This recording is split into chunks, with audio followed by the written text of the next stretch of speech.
Hello friend, मैं मेरे channel पे आपका स्वागत करता हूँ। ये मेरा लिमिट ऑफ द फंक्शन का 7वां लेक्चर है। अब हम कुछ और इम्पोर्टेंट एमसीक्यू सॉल्व करेंगे ये लेक्चर में। तो फॉर एग्जांपल ऐसा है कि limit x tends to 0 1 minus cos 2x plus tan square x upon x into sin x. Options are options A 3, options B minus 3, option C 1 by 3, options D minus 2. These are the options. यहाँ पर answer, यहाँ पर explanation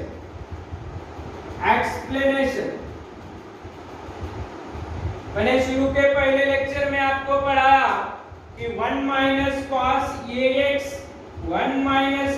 ax upon x square नीचे ax का square नीचे limit tends to 0 limit must be tends to 0।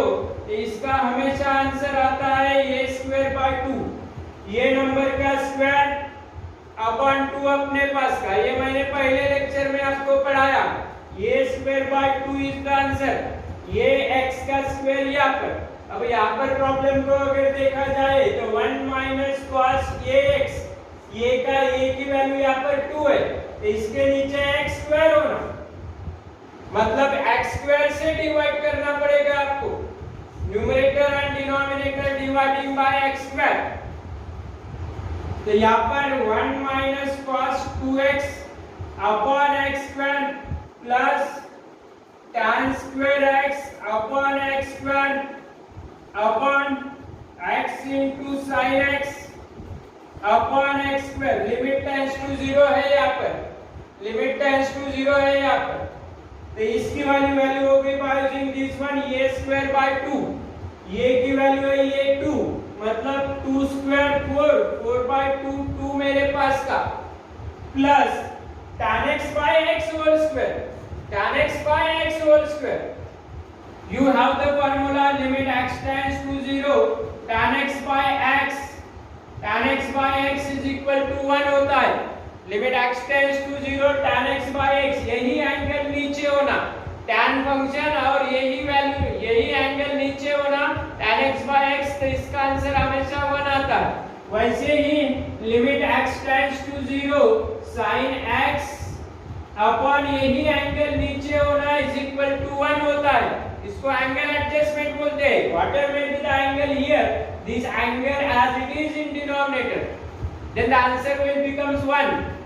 तो यहाँ पर अगर देखा जाए तो tan x by x whole square होगा, tan x by x whole square होगा, मतलब 1 स्क्वायर प्लस 1 स्क्वायर अपॉन यहाँ पर x और यहाँ पर x गेट कैंसिल, यहाँ पर sin x अपॉन x 1 होगा। फिर से sin x upon x, limit x tends to 0 sin x by x upon 1, तो अपॉन 1 होगा। ये 4 by 2 का मतलब 2 हो गया, प्लस 1 स्क्वायर का मतलब 1 हो गया अपॉन 1, इसके नीचे कुछ नहीं मतलब 1 है, तो 2 plus 1 is equal to 3।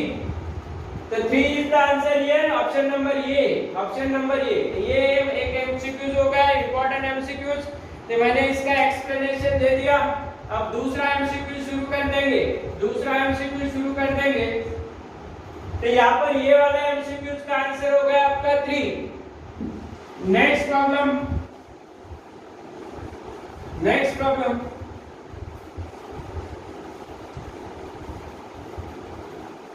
limit x tends to pi by 4, limit x tends to pi by 4 1 minus tan x upon 1 minus root 2 sin x।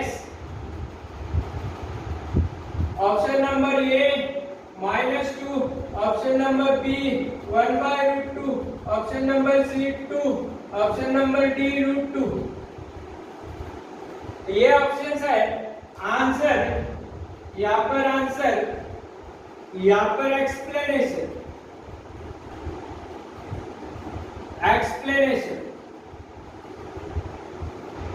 Problem limit tends to pi by 4 है यहाँ पे।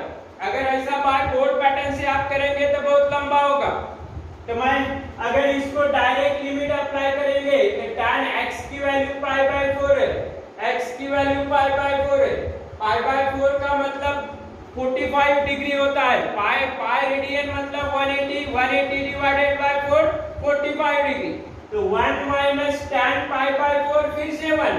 डायरेक्ट लिमिट अगर apply करेंगे तो 1 minus tan pi by 4 1 tan 45 1 upon 1 minus ये √2 into sin pi by 4 फिर से sin 45 फिर से 1 बाय √2 sin 45 1 बाय √2। तो ये √2 गेट कैंसिल। तो ये 1 माइनस 1 0 आ गया अपॉन 1 माइनस 1 फिर से 0 आ गया। ये 0 बाय 0 इसको इनडिटरमिनेट फॉर्म बोलते हैं। इसका नाम है इनडिटरमिनेट फॉर्म। 0 बाय 0 के फॉर्म में अगर प्रॉब्लम रहा, 0 बाय 0 कभी आंसर नहीं रहता। तो 0 बाय 0 के फॉर्म में अगर प्रॉब्लम न रहा तो एल हॉस्पिटल रूल अप्लाई करेंगे। तभी एल हॉस्पिटल रूल क्या है? अगर प्रॉब्लम 0 बाय 0 के फॉर्म में रहा, डायरेक्ट लिमिट अप्लाई करने के बाद ये देखो 1 minus tan pi by 4 1 upon 1 minus √2 sin pi by 4 फिर से 1 बाय √2। ये √2 कैंसिल। 1 minus 1 0 1 minus 1 0। 0 बाय 0 का मतलब होता है इनडिटरमिनेट फॉर्म। इनडिटरमिनेट फॉर्म में अगर प्रॉब्लम रहता है तो यूज एल हॉस्पिटल रूल। अभी एल हॉस्पिटल रूल क्या है? एल हॉस्पिटल रूल है कि differentiate the numerator upon differentiate the denominator. जब तक 0 बाय 0 फॉर्म खत्म नहीं होता तब तक डिफरेंशिएट करते रहना है आपको। तो आप डेरिवेटिव निकाल लेंगे न्यूमरेटर की। 1 की डेरिवेटिव 0 माइनस tan x की derivative sec square x, derivative of tan x sec square x है। ये कांस्टेंट टर्म की डेरिवेटिव 0 होती है। यहाँ पर 1 की डेरिवेटिव 0 माइनस tan x की डेरिवेटिव sec स्क्वायर x होती है। 1 की डेरिवेटिव 0 कांस्टेंट टर्म √2 ये sin x की डेरिवेटिव cos x है। sin x की डेरिवेटिव cos x। अब ये माइनस माइनस कैंसिल हो गया यहाँ पर। अब लिमिट अप्लाई कर देंगे। लिमिट अप्लाई कर देंगे sec square pi by 4 upon √2 into cos pi by 4 x की वैल्यू पाई बाय 4। अब देखो 0 बाय 0 के फॉर्म में आंसर नहीं आता। 0 बाय 0 मतलब इनडिटरमिनेट फॉर्म बोलते हैं उसको। अभी आंसर निकलेगा आपका sec पाई बाय 4 √2 होती है। cos पाई बाय 4 1 बाय √2 उसका रेसिप्रोकल कर दो √2 मतलब sec पाई बाय 4 √2 होता है।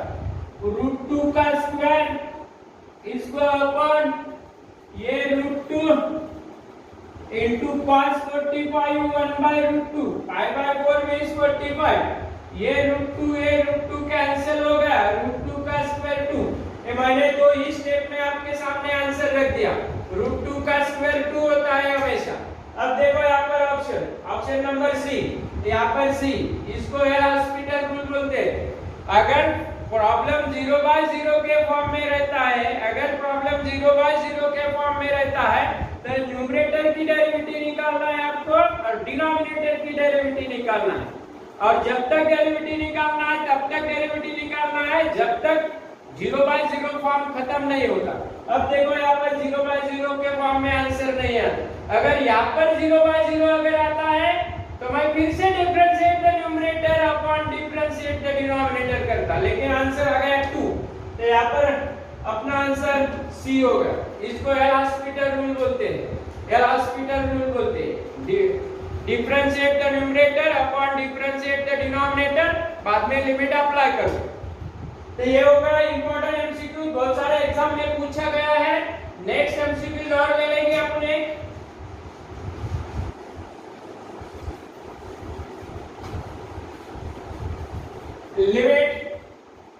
Limit x tends to a sin x minus sin a upon x minus a upon x minus option A sine A, option B minus sine A, option C cos A, option D tan A. यहां पर answer, यहां पर explanation, फिर से problem 0/0 के form में direct limit apply करके देखना है आपको। x की वैल्यू ये है तो sin a minus sin a upon x की वैल्यू ये है, ये माइनस ये, sin a minus sin a 0, sin a minus sin a 0 upon a minus a 0, मतलब 0/0 के फॉर्म में है, मतलब ये अपना इंडिटरमिनेंट फॉर्म हो गया। प्रॉब्लम इंडिटरमिनेंट फॉर्म में है। अब आपको वही काम करना है by using L hospital rule, differentiate the numerator upon differentiate the denominator. तो यहाँ पर sin x की डेरिवेटिव cos x माइनस ये कांस्टेंट, इसका मतलब sin a constant, sin a की डेरिवेटिव 0, कांस्टेंट टर्म की डेरिवेटिव हमेशा 0 होती है, अपॉन x की डेरिवेटिव 1 माइनस a की डेरिवेटिव 0। अभी यहाँ पर cos x आ गया, cos x आ गया। अब लिमिट अप्लाई करना है, अब x की वैल्यू ये रखना है क्योंकि x टेंड्स टू ये 0/0 के फॉर्म में प्रॉब्लम था, तब इनडिटरमिनेंट फॉर्म में प्रॉब्लम था। मैंने न्यूमरेटर की डेरिवेटिव निकाली अपॉन डिनोमिनेटर की डेरिवेटिव निकाली। ये sin x की derivative cos x minus sin a की डेरिवेटिव 0 अपॉन x की डेरिवेटिव 1 माइनस a की डेरिवेटिव 0। अब लिमिट अप्लाई करना है आपको, x टेंड्स टू a मतलब x इक्वल्स टू a रख देना है यहाँ पर, मतलब आंसर होगा cos a, x की वैल्यू ये 0 छोड़ दो, ये 0 छोड़ दो, इसके नीचे 1 रहता है, तो cos a is the answer. अब आपको ऑप्शन ढूंढना है, what is the option? Option number C है। तो ये इंपॉर्टेंट एमसीक्यू, ये भी इंपॉर्टेंट एमसीक्यूज है। मैंने आज 7वें लेक्चर में 3 एमसीक्यूज लिए आपके सामने रखे हैं। तो ये अगर आपको वीडियो अच्छा लगा तो मेरे चैनल को सब्सक्राइब करो, शेयर करो, और कुछ आपको डाउट्स वगैरह रहे तो कमेंट सेक्शन में डाल दो। Have a nice day, have a great day.